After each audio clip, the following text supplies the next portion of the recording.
Clyde Lewis, and we're really, really excited for today's show. Another, reason why I'm excited is because the guest I have on the program tonight has done his best to contribute to making Portland weird, and he does it when he appears at Reed College every year. Reed College, he does a lot of music lectures, and he takes us back, tripping through time, through songs that most people don't get a chance to hear on the radio or anywhere else. And he speaks for himself. Let's just hit it. Here we go.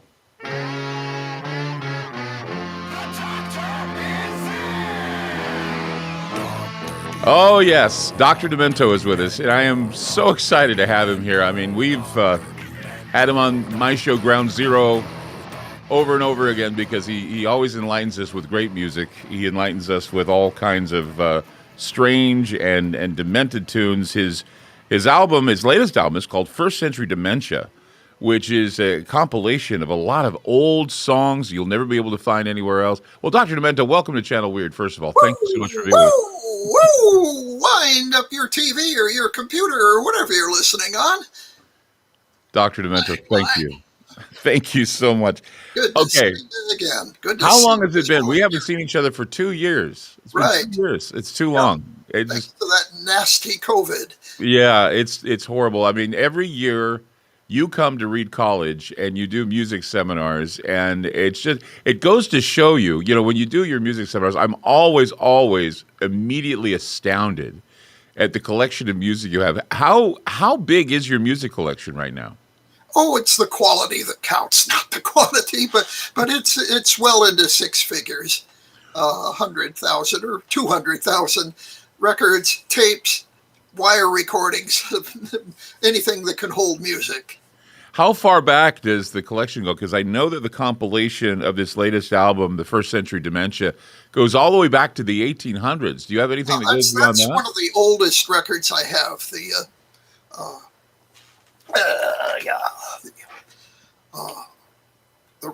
Ravings of John McCullough. Yeah. How old is The Ravings of John McCullough?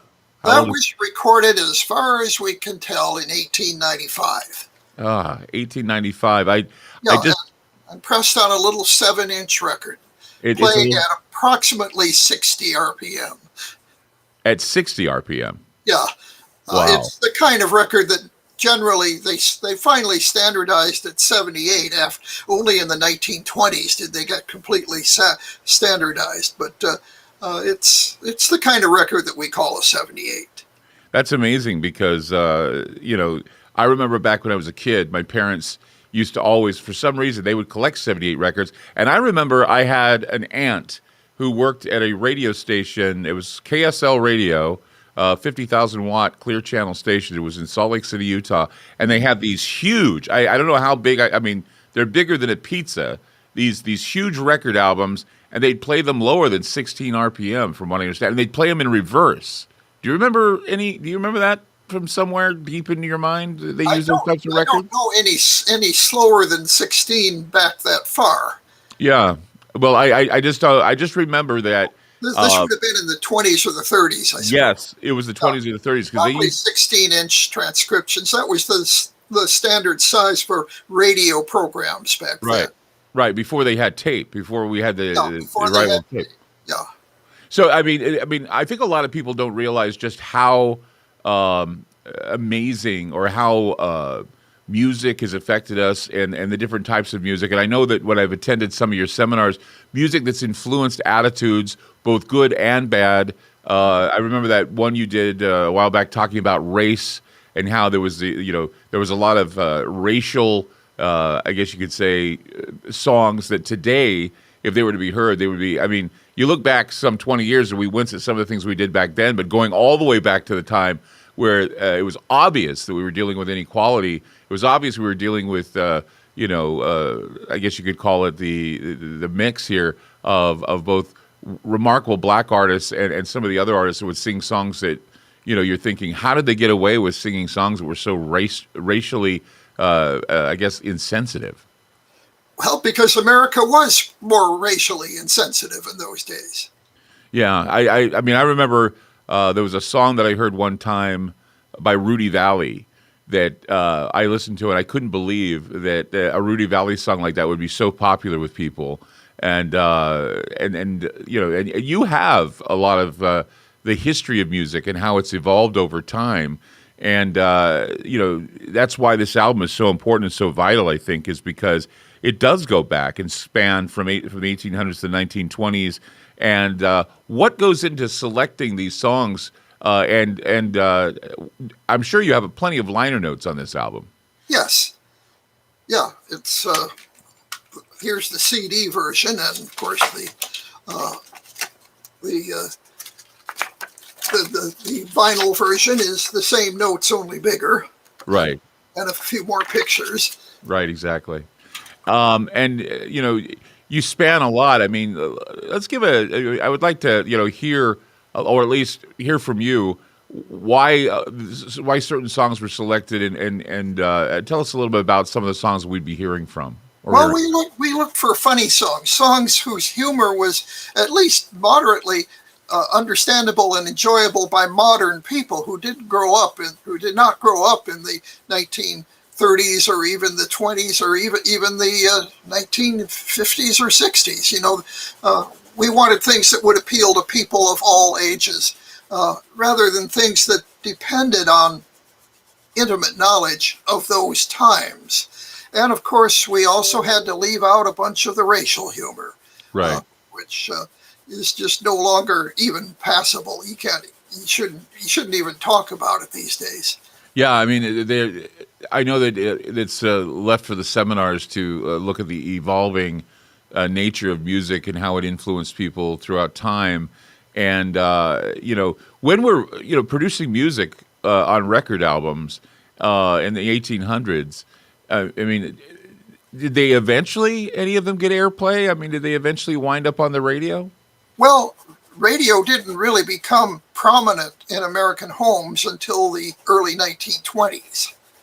But before then, radio was used in ship to shore and military communications. But it wasn't till the 20s that you had radio as entertainment with commercials and so on.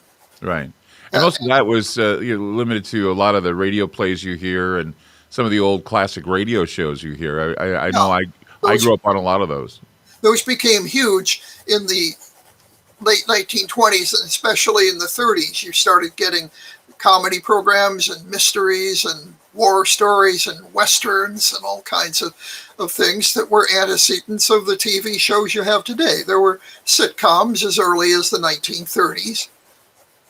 Did a lot of these, I think, first, a lot of these older songs, were they featured in films? Because I know when the talkies, when the talkies first came out, they were simultaneously playing vinyl, or back then I'm sure it wasn't really vinyl, it was the harder discs, and they were playing those and matching, and tried to sync it up with the voices in the film, and that's how we got the talkies. Before they developed sound on film, there was a couple of years when they had to use records of various kinds, which was an imperfect method of syncing it up with a film, because if the record skipped, you're suddenly out to lunch. Yeah, I can't remember what movie I saw where that happened, where they were showing Jolson's Jazz Singer, and somebody wanted to compete with that, and they were doing the movie, and you're right, the record came out of sync. And immediately the movie just was, it looked like, once again, it looked like a Japanese, Godzilla film. They weren't able to match up the sync. And so that was the problem that they had. And, and the development, I think, is just so interesting that, just sitting with you and I think talking with you about the development of such things for those who are radiophiles, or even those who are vinyl files, or those who love to go back and listen to the old cuts, go back and experience them. I mean, where do you begin? I mean, it's like you have to know that history, don't you?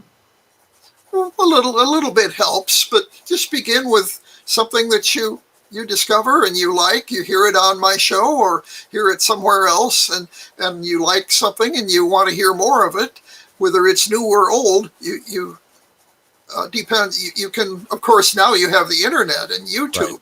Right. Which is fairly recent. We didn't have that YouTube really till well into the 21st century. So I think we have time. Maybe we should run the cut. Nobody. This is by Burt Williams. Can you give us a background on this song? Yeah, Burt Williams was the first superstar who was black, and he was considered the I think it was W.C. Fields who worked with him in a couple of shows and said Burt Williams was the funniest man I ever heard and the saddest man I ever knew. He was a tragic figure in many ways. He died in his 40s. He was pretty young, but he did these great songs, many of which he wrote himself, including this one, Right. Nobody, which is pretty self-explanatory. I don't really have to explain much. Okay. So let's play the song Nobody. This is by Burt Williams with Dr. Demento right here on Channel Weird. Here we go.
In no time till I get something from somebody sometime. But I'll never do nothing for nobody no time. When summer comes all cool and clear, and my friends see me drawing near, who says, come in, have some beer? Nobody. When I was in that railroad wreck and thought I'd cashed in my last check, who took the engine off my neck? Not a soul.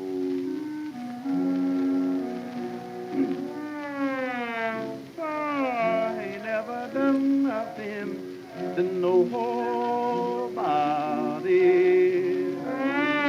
I ain't never got nothing from nobody no time.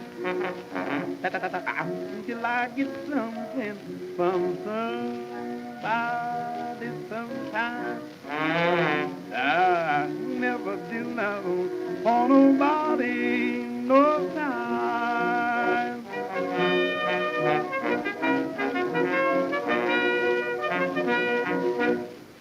That's amazing. That's Burt Williams, and the song is called Nobody off the First Century Dementia, the new album from Dr. Demento. Yeah, I find it interesting how he was able to match the classic parts, matching the sound of the trombone and matching the sound of the horns. Yeah. And it's just remarkable how he was able to do that. Yeah. And was that scat? He did a little bit of scat too, I think. A little bit of They hadn't called it yet, and jazz hadn't really become part of the scene yet. But so it wasn't quite like Louis Armstrong's scat. But That's amazing. That's amazing it stuff. was. Burt Williams had to wear blackface to be accepted on stage. He had to. He was black, but he had to paint his lips white and blacken his skin with burnt cork, like the many white people did who wore blackface. Wow. And you can pick up a copy, a copy of this album by going to store.drdemento.com. At store.drdemento.com to order online. And this is amazing find. If you're into rarity music, older music, that sort of thing. In fact, you can order an autographed copy of the Doctor's latest album, First Century Dementia on CD, or they have Gray Marble double vinyl LP edition, limited to just 150 pieces worldwide while supplies last. He will Those are autograph the it ones for that you. are autographed. Yeah, they're the ones that are autographed. They're limited time. Store.drdemento.com. That's store.drdemento.com. You'll also find official Dr. Demento t-shirts, hats, button stickers, turntable slip mats, signed photos, and more from the Dr. Demento show and from that album. Dr. Demento's been going strong. How many years have you been going strong now, Dr. Demento? 50. We're So you've been- celebrating our 50th anniversary this year. 50th anniversary of Dr. Demento. I used to stay up late nights listening to Dr. Demento on KRSP FM in Salt Lake City, and I'd always end up not being able to stay awake in school because of Dr. Demento. But anyway, Channel Weird right now. Dr. Demento is our guest, and we'll be back with more. Don't go away.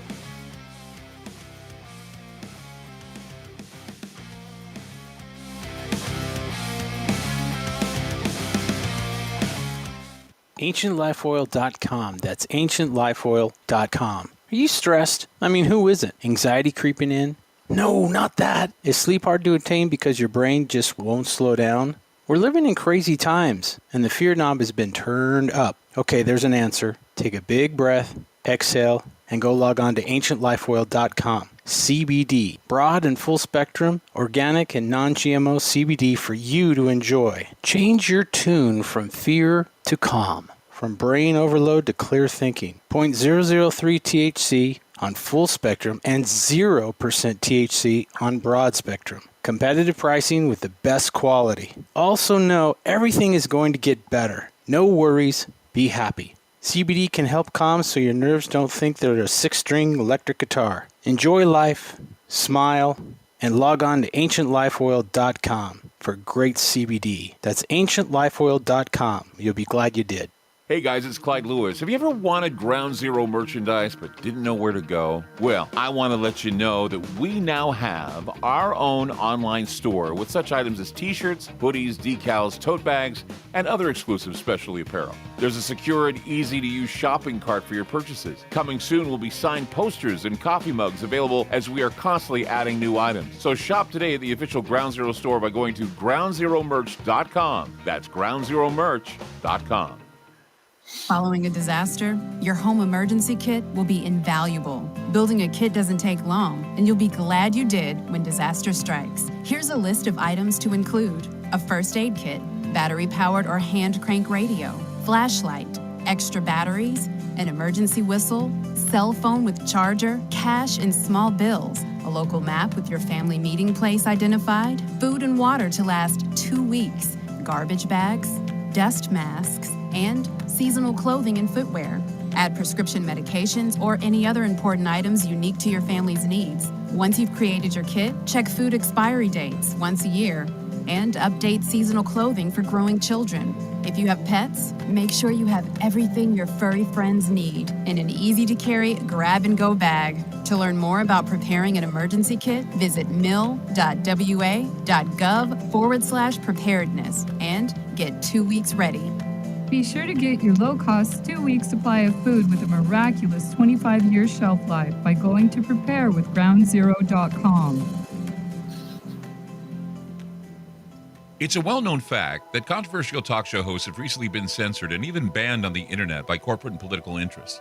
Hey guys, it's Clyde Lewis from Ground Zero. And in order to counter the suppression of information, we've decided to create our own private digital playground called Aftermath. It's an exclusive online multimedia library featuring a social media platform, videos, audio clips, archive shows, research groups, documents, and a news aggregator. In addition, we're hosting other Ground Zero-friendly podcasts like Conspirafact with Wes and Bill, Into the Microcosm with Jimmy Jean, Parawareness with Mr. Gates and Isaac Weishaupt, Opposing Perspective with James Ponder, The Infinite Fringe with Billy Ray Valentine, and several more shows. Mobile apps for Android and Apple are available too. The monthly subscription for Aftermath is only $10 a month. The yearly special for new subscribers during the month of July is only $79 a month. You save almost $40. Sign up now by going to aftermath.media. Again, that's aftermath.media. It's all over the news, food shortages and scarcity in the supply chain, and the reality is nobody truly knows what might happen in the near future. Hi, I'm Clyde Lewis, and I want to let you know that it's a good idea to plan ahead so you aren't caught off guard. Nothing's more important than having enough food to eat, and we're here to help. We highly recommend My Patriot Supply, America's leading emergency preparedness company. They provide long-term emergency food that lasts up to 25 years in storage. When grocery stores run empty or disasters strike, their foods will be there when you need them most. Act now and secure at least a 4-week emergency food kit full of tasty meals that provide 2,000 calories a day. They have dozens of emergency food storage kits to choose from, along with a variety of other survival products. If the government tells you not to go out, you can have the peace of mind that comes from being prepared. After you order from My Patriot Supply, your food will arrive discreetly at your doorstep. Prepare today, because time is short. Go to preparewithgroundzero.com.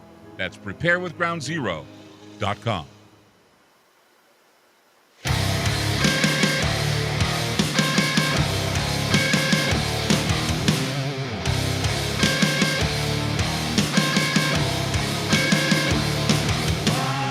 Dr. Demento's with us today on Weird. Woohoo! By the way, Dr. Demento offers a brand new 2-hour episode of his show every week via drdemento.com, and monthly subscribers have access to a vast streaming archive of episodes of the Dr. Demento shows aired from the 1970s to present. Is that when you got your start? Was it the 1970s, or where did you start your radio career? In Pasadena, California.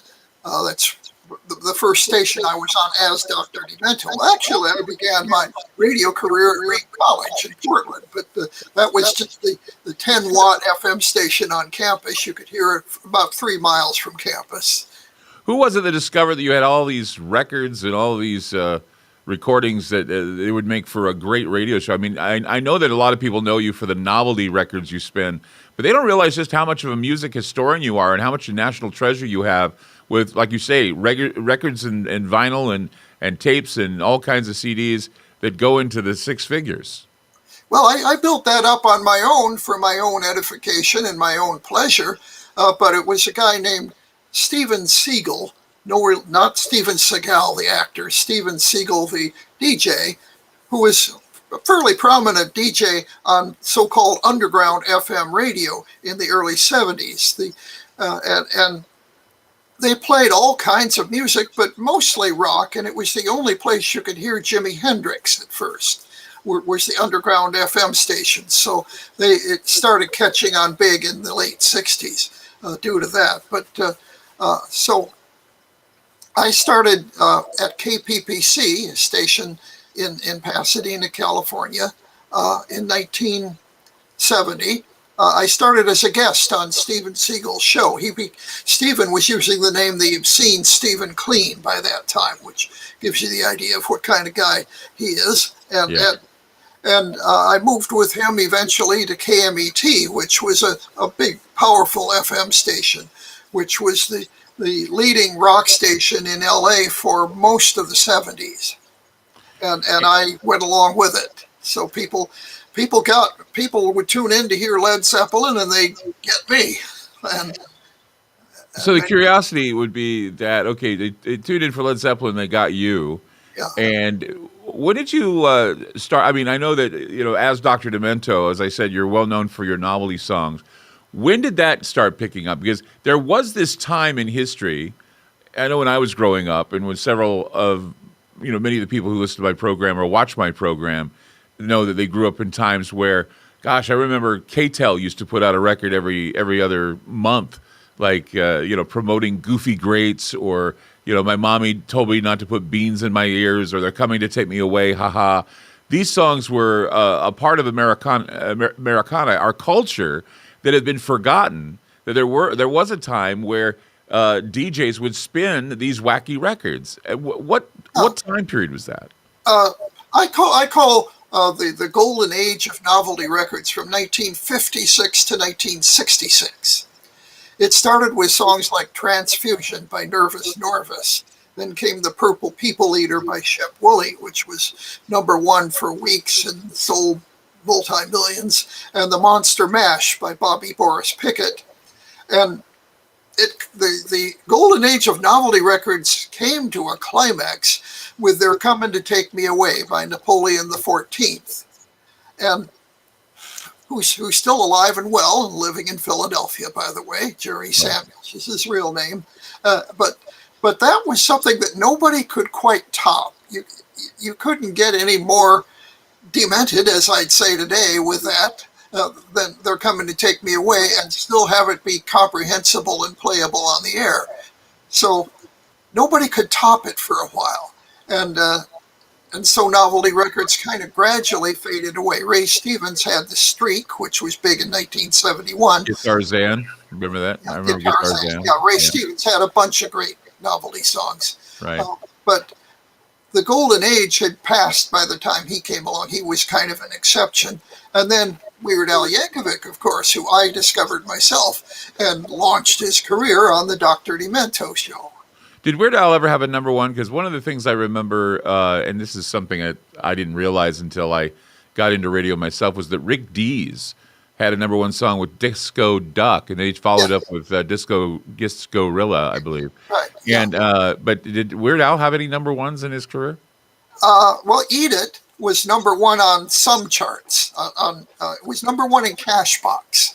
Didn't quite make number one in Billboard, but more recently, just a few years ago, his most recent album, Mandatory Fun, was number one on the Billboard album charts for 2 weeks. It's amazing that Weird Al has lasted as long as he has, Yes, doing what he does. Yeah, it's a tribute to his talent and his resourcefulness and his energy. Do you think that maybe with COVID and all the other, I guess you could say dismal things we're bumping into, do you think there'll ever be a time where the idea of a novelty song, making it on, the major radio stations would happen again? Because I know how tightly controlled music is today with the program directors who basically, fill the gaps with a computer. And I was just curious if there was just this upswell of novelty songs, if they would ever make it back again into our radio stations. I'd love to see that. I can't predict when or who is going to happen with it, or who might make it happen. Hopefully, there's another.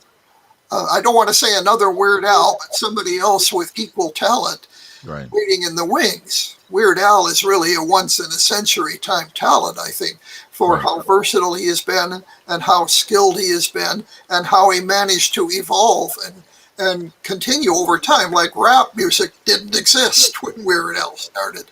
Exactly. And I look back at the history of music and I think about how certain bands made it and how certain bands didn't make it. And there was a time, and we did a show together about this, where rock and roll literally was about death and destruction and like Tell Laura I Love Her and Patches and those songs. I have an affection for those songs for some reason because my parents used to listen to those. Yeah.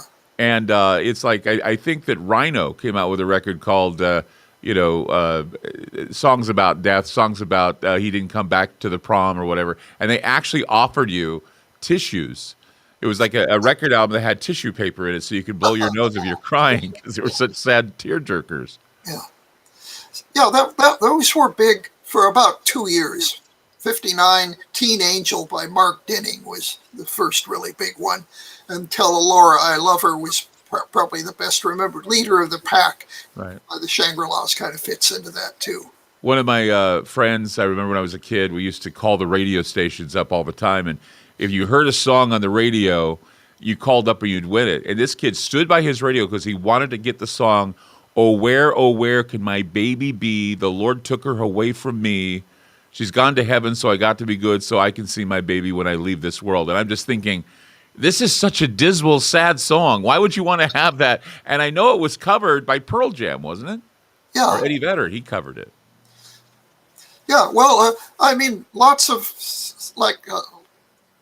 the name of the band slips my mind, but in the 80s and 90s, we had what was called shoegazer rock at that time. Depeche Mode, that's one group that did that kind of music, and it was music that was danceable. That's Right. Much of its appeal was danceable, but the lyrics were often very dismal. Right. Yeah, I remember too. One of the, like I said, I have an affection for those songs for some reason. I remember when Kiss did Detroit Rock City. That song is also about a tragic death where a kid going to a Kiss concert goes headlong into a truck. And I don't think a lot of people, when they listen to that song, understand that. And I thought, wow, one of my favorite bands plays a song or does a song about tragedy in rock and roll. And then, of course, it can get darker, of course, when you hear songs by Ozzy and other people.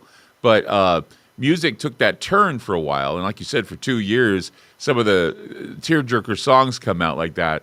And There I was just had... DOA by a group called Blood Rock. Remember that one? Yeah. DOA is probably the most terrifying song ever done. I mean, I would say hands down next to probably I Love the Dead by Alice Cooper. It's one of the most scariest. If you ever listen to DOA by Blood Rock, you should look it up and listen to it. And after you're done, you will feel cold and scared and terrified. I don't know why. It just leaves a cold feeling when I hear it. I remember we were flying along and hit something in the air. I don't know what's worse, listening to that song or listening to Freebird and kind of being reminded about how Lynyrd Skynyrd lost half their band members in a plane crash. That's another thing that, if you listen to some songs, you can think about some of the weirdness. And Dr. Demento brings it in spades. And we love the fact that he's on the program. Remember, it's drdemento.com to listen to the 2-hour show, bringing back memories for some and maybe turning people on to some really good music. Coming up, we'll be talking more about Dr. Demento, First Century Dementia on CD with our guest, Dr. Demento, right here on Channel Weird. We'll be back.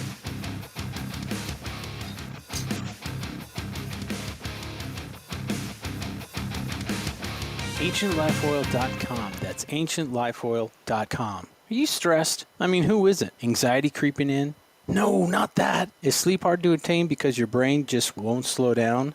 We're living in crazy times, and the fear knob has been turned up. Okay, there's an answer. Take a big breath, exhale, and go log on to AncientLifeOil.com. CBD, broad and full spectrum, organic and non-GMO CBD for you to enjoy. Change your tune from fear to calm, from brain overload to clear thinking. 0.003 THC on full spectrum and 0% THC on broad spectrum. Competitive pricing with the best quality. Also know everything is going to get better. No worries, be happy. CBD can help calm so your nerves don't think they're a 6-string electric guitar. Enjoy life, smile, and log on to AncientLifeOil.com for great CBD. That's AncientLifeOil.com. You'll be glad you did.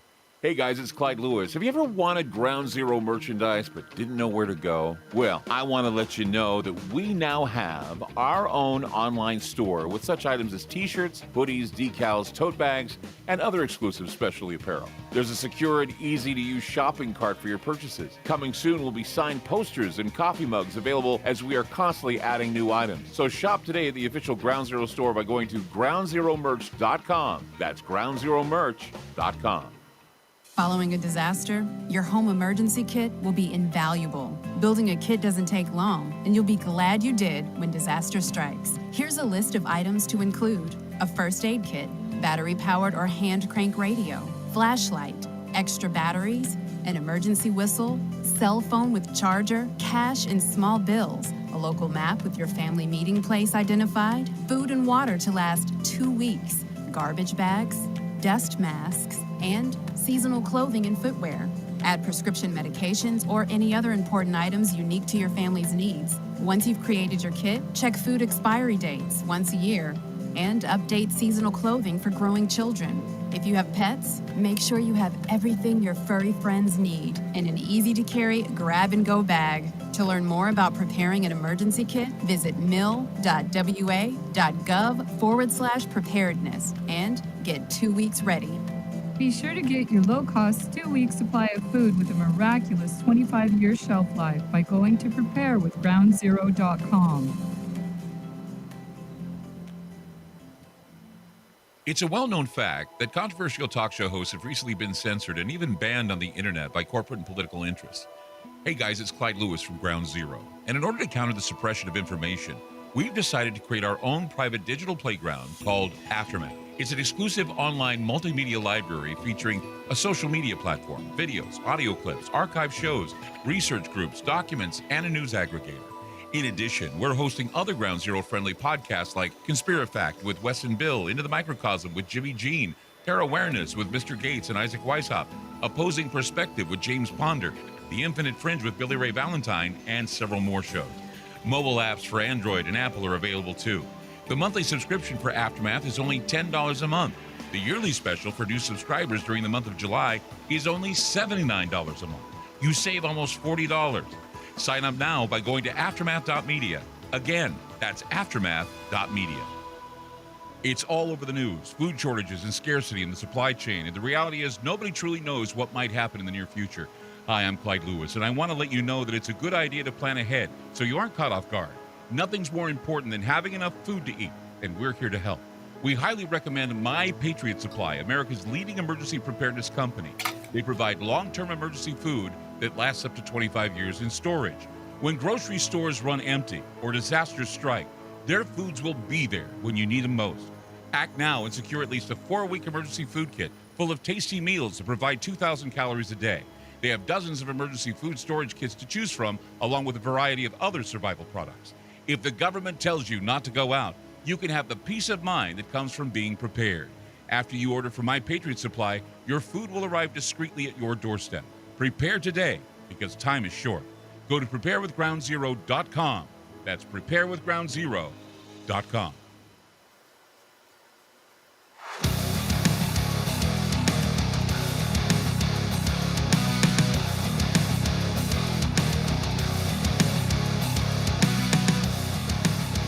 First Century Dementia is a new CD from Dr. Demento. Actually, it's in vinyl as well. You can get it at store.drdemento.com. That's store.drdemento.com. It's 24 vintage recordings from the first century of novelty music, personally chosen by Dr. Demento, our guest today on Channel Weird.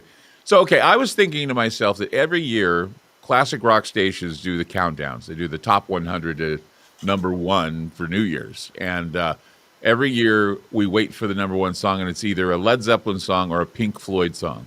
So if you were to do I know you do the funny 5 all the time, but if you were to do a funny 100, what would always wind up being number one in your book as the number one novelty song of all time?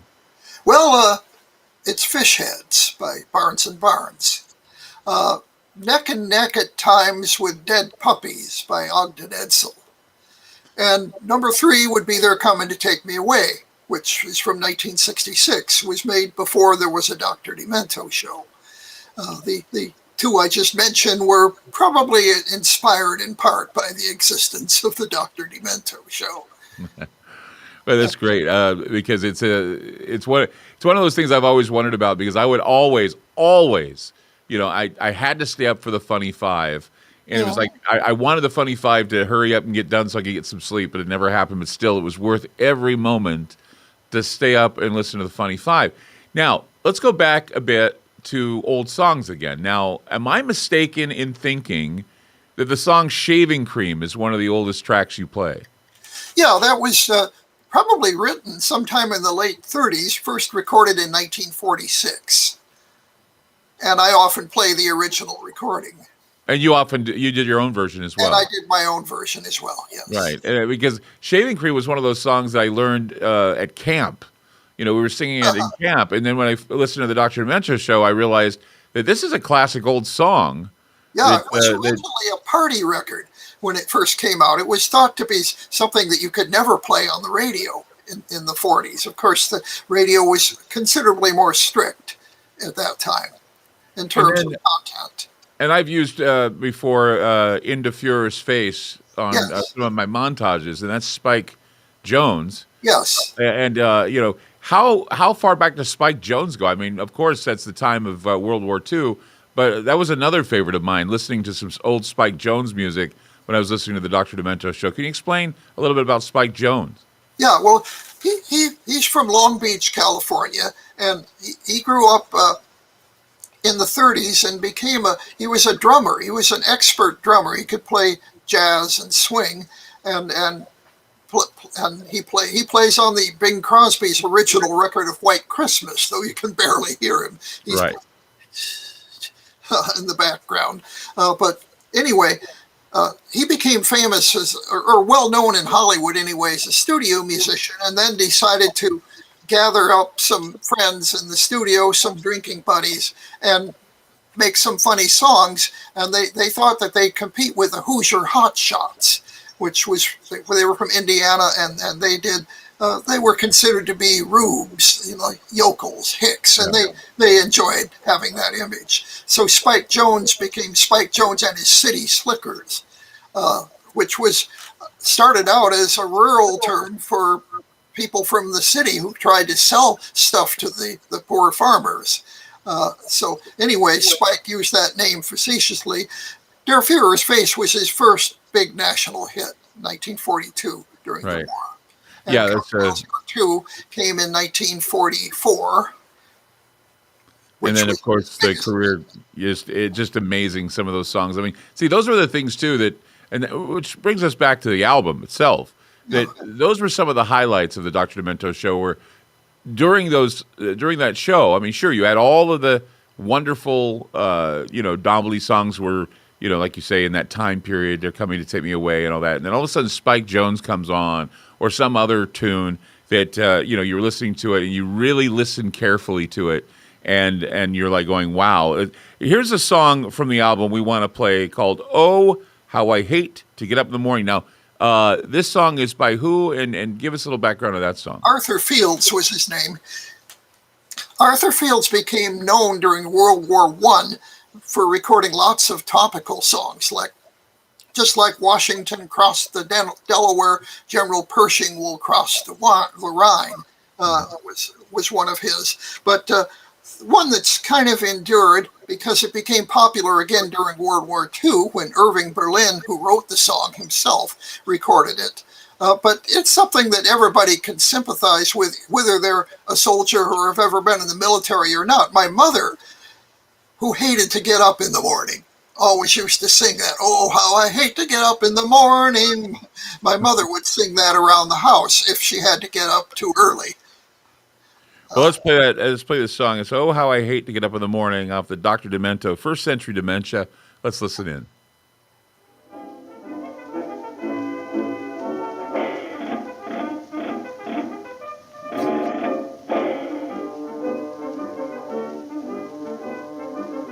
The other day I chanced to meet a soldier friend of mine. He'd been in camp for several weeks and he was looking fine. His muscles had developed and his cheeks were rosy red. I asked him how he liked the life and this is what he said. "Oh, how I hate to get up in the morning. Oh, how I'd love to remain in bed.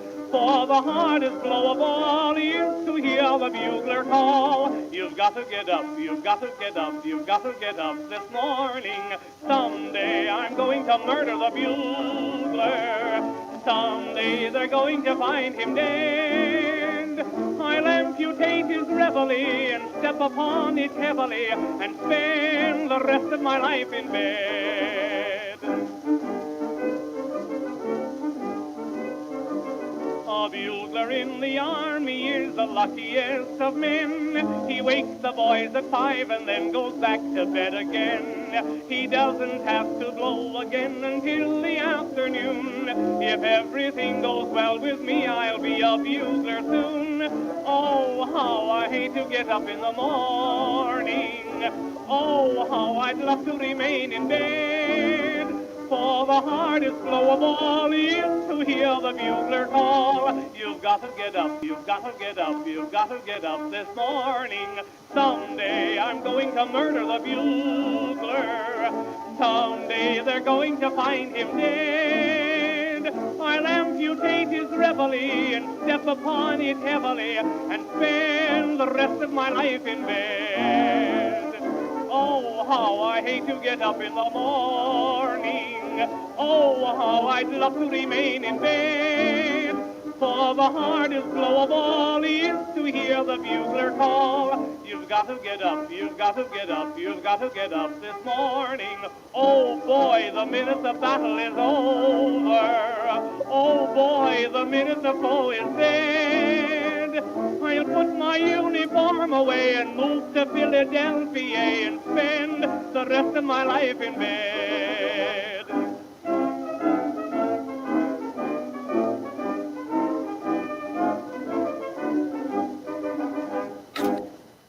That's amazing. That's great. How I hate to get up in the morning.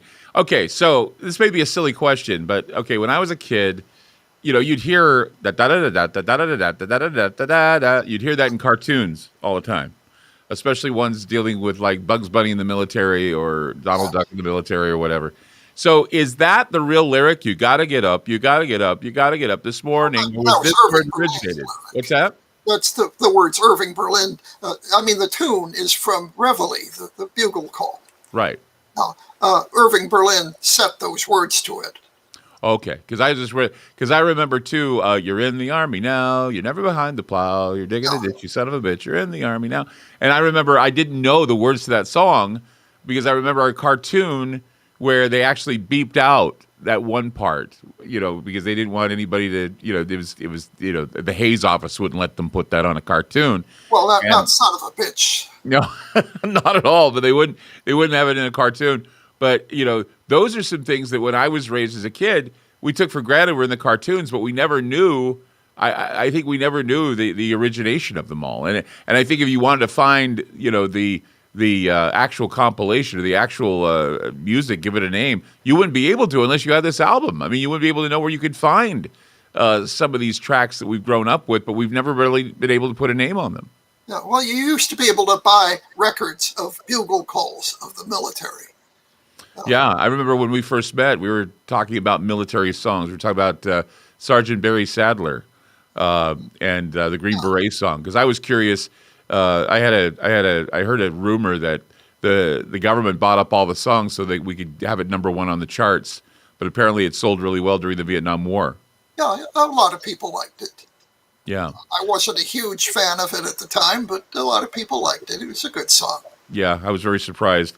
But apparently, war songs, they've always see some of the things that really are bizarre. And when I talk with you, I know of your knowledge and everything, but you see in music, there's always a trend to reflect the zeitgeist. I want to go back and approach this with you because I think it's interesting now that we're listening back to these old songs to try and figure out why music today is really different. I mean, there's no novelty.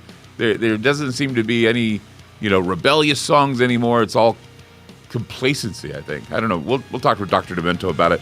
First Century Demento, Dr. Demento's new album, and you stay tuned. We'll get you the deets on how you can get this new album. It's amazing.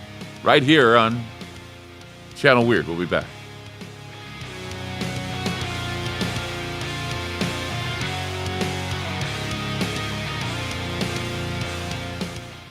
AncientLifeOil.com. That's AncientLifeOil.com. Are you stressed? I mean, who isn't? Anxiety creeping in?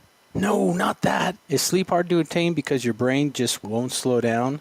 We're living in crazy times, and the fear knob has been turned up. Okay, there's an answer. Take a big breath, exhale, and go log on to AncientLifeOil.com. CBD, broad and full spectrum, organic and non-GMO CBD for you to enjoy. Change your tune from fear to calm, from brain overload to clear thinking. 0.003 THC on full spectrum and 0% THC on broad spectrum. Competitive pricing with the best quality. Also know everything is going to get better. No worries, be happy. CBD can help calm so your nerves don't think they're a 6-string electric guitar. Enjoy life, smile, and log on to AncientLifeOil.com for great CBD. That's AncientLifeOil.com. You'll be glad you did. Hey guys, it's Clyde Lewis. Have you ever wanted Ground Zero merchandise but didn't know where to go? Well, I want to let you know that we now have our own online store with such items as t-shirts, hoodies, decals, tote bags, and other exclusive specialty apparel. There's a secure and easy-to-use shopping cart for your purchases. Coming soon will be signed posters and coffee mugs available as we are constantly adding new items. So shop today at the official Ground Zero store by going to groundzeromerch.com. That's groundzeromerch.com. Following a disaster, your home emergency kit will be invaluable. Building a kit doesn't take long, and you'll be glad you did when disaster strikes. Here's a list of items to include: a first aid kit, battery-powered or hand crank radio, flashlight, extra batteries, an emergency whistle, cell phone with charger, cash and small bills, a local map with your family meeting place identified, food and water to last 2 weeks, garbage bags, dust masks, and seasonal clothing and footwear. Add prescription medications or any other important items unique to your family's needs. Once you've created your kit, check food expiry dates once a year and update seasonal clothing for growing children. If you have pets, make sure you have everything your furry friends need in an easy-to-carry grab-and-go bag. To learn more about preparing an emergency kit, visit mil.wa.gov/preparedness and get 2 weeks ready. Be sure to get your low-cost 2-week supply of food with a miraculous 25-year shelf life by going to preparewithgroundzero.com. It's a well-known fact that controversial talk show hosts have recently been censored and even banned on the internet by corporate and political interests. Hey guys, it's Clyde Lewis from Ground Zero. And in order to counter the suppression of information, we've decided to create our own private digital playground called Aftermath. It's an exclusive online multimedia library featuring a social media platform, videos, audio clips, archive shows, research groups, documents, and a news aggregator. In addition, we're hosting other Ground Zero-friendly podcasts like Conspirafact with Wes and Bill, Into the Microcosm with Jimmy Jean, Para-Awareness with Mr. Gates and Isaac Weishaupt, Opposing Perspective with James Ponder, The Infinite Fringe with Billy Ray Valentine, and several more shows. Mobile apps for Android and Apple are available too. The monthly subscription for Aftermath is only $10 a month. The yearly special for new subscribers during the month of July is only $79 a month. You save almost $40. Sign up now by going to aftermath.media. Again, that's aftermath.media. It's all over the news, food shortages and scarcity in the supply chain, and the reality is nobody truly knows what might happen in the near future. Hi, I'm Clyde Lewis, and I want to let you know that it's a good idea to plan ahead so you aren't caught off guard. Nothing's more important than having enough food to eat, and we're here to help. We highly recommend My Patriot Supply, America's leading emergency preparedness company. They provide long-term emergency food that lasts up to 25 years in storage. When grocery stores run empty or disasters strike, their foods will be there when you need them most. Act now and secure at least a 4-week emergency food kit full of tasty meals that provide 2,000 calories a day. They have dozens of emergency food storage kits to choose from, along with a variety of other survival products. If the government tells you not to go out, you can have the peace of mind that comes from being prepared. After you order from My Patriot Supply, your food will arrive discreetly at your doorstep. Prepare today, because time is short. Go to preparewithgroundzero.com. That's preparewithgroundzero.com.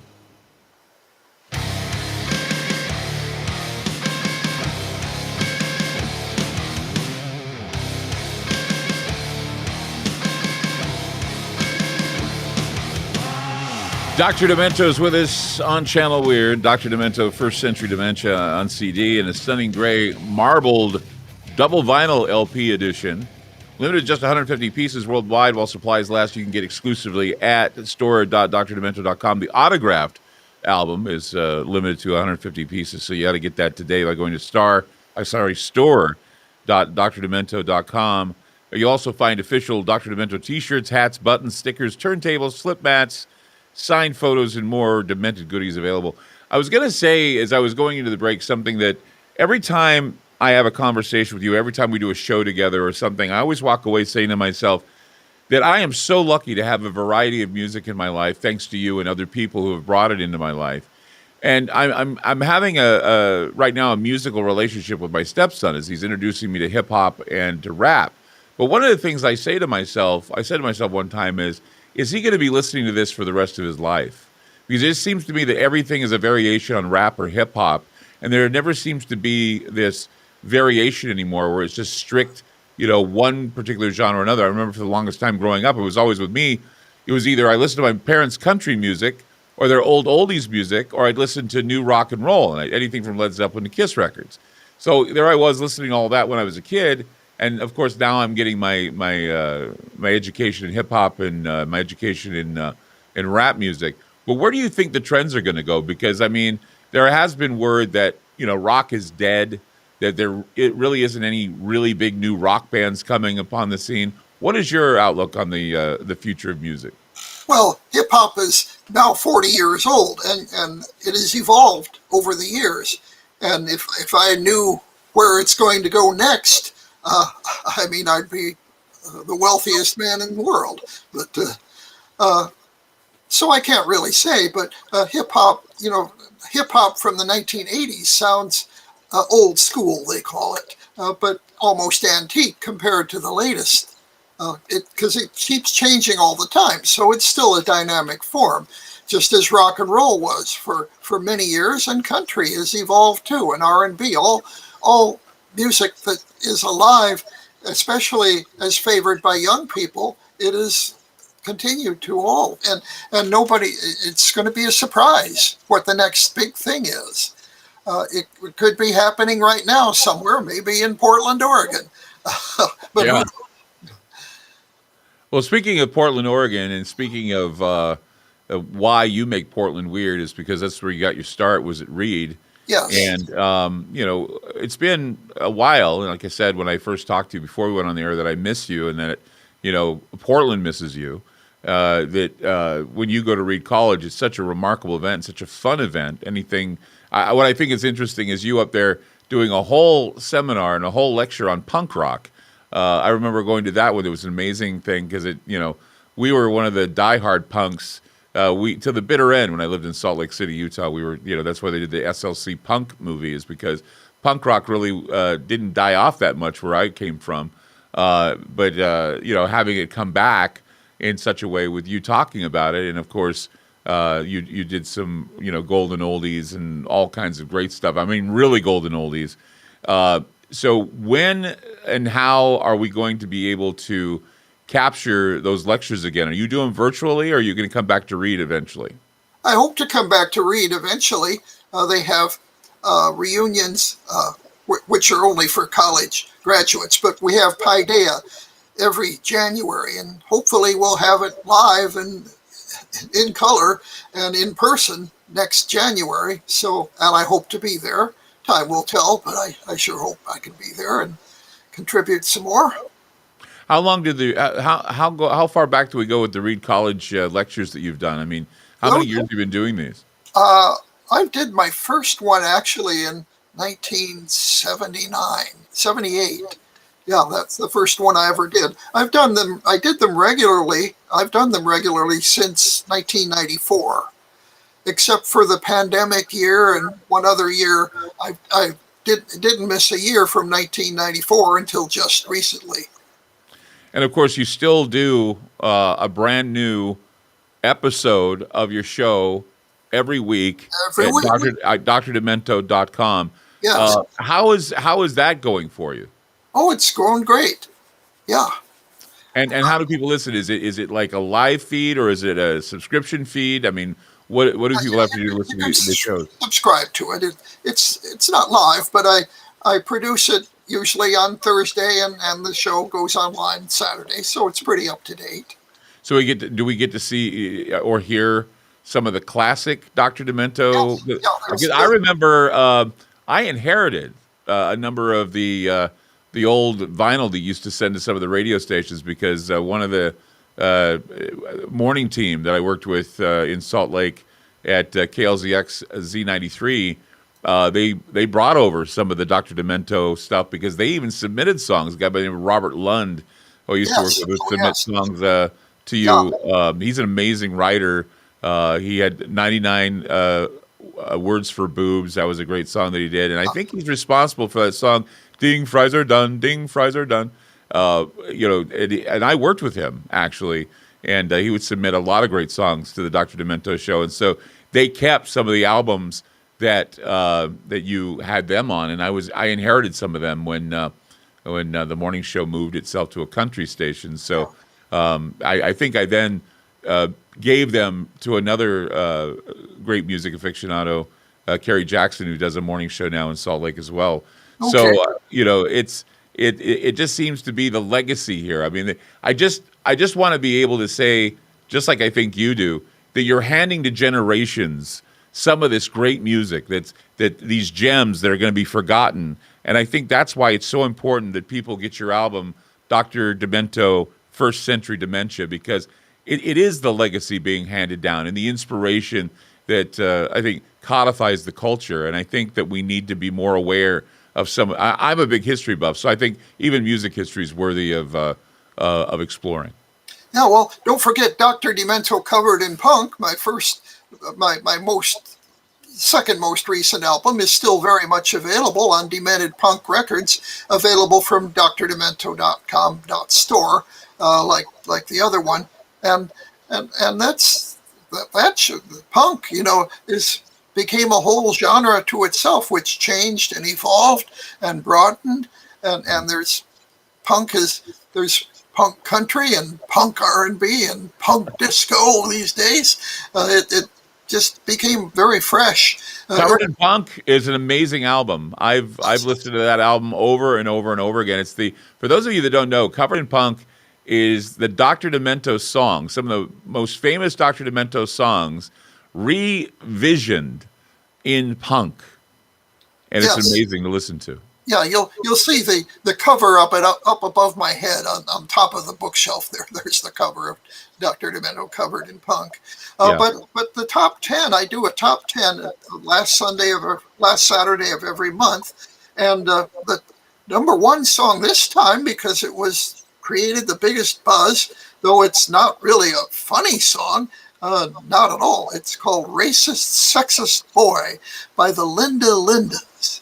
Have you seen them online? I have seen them online, yes. Yeah, they're all in their junior high and high school years, and they're Asian American women, some of them anyway, and they do this song called Racist Sexist Boy, and it's not really classic dementia, but on the other hand, it's something. I played the Sex Pistols when I first heard them. You played Laurie Anderson once, Superman. Oh, Superman! Yeah, and that's on, and that for the first time in some years is on the show again. The current, the last week's show now. That song. I remember when I first heard it, creeped me out. That was like DOA. Another song that creeped me out was "Oh, Superman" by Laurie Anderson. Yeah, well, that's on the show for May 29th, which is still available at drdemento.com. Yeah. It's amazing, the memories. It's amazing the songs I remember listening to when I was up late at night listening to your show. And I think the fond memories are what to be had with Dr. Demento, First Century Dementia. Remember, store.drdemento.com. That's store.drdemento.com. His latest, you can get a autographed LP edition. There's only 150 pieces available, so go to store.drdemento.com. Dr. Demento, thank you for being on Channel Weird With Us. It was a pleasure. The thing, Clyde. Yeah. Take care. Yeah, you too. Don't forget to stay demented.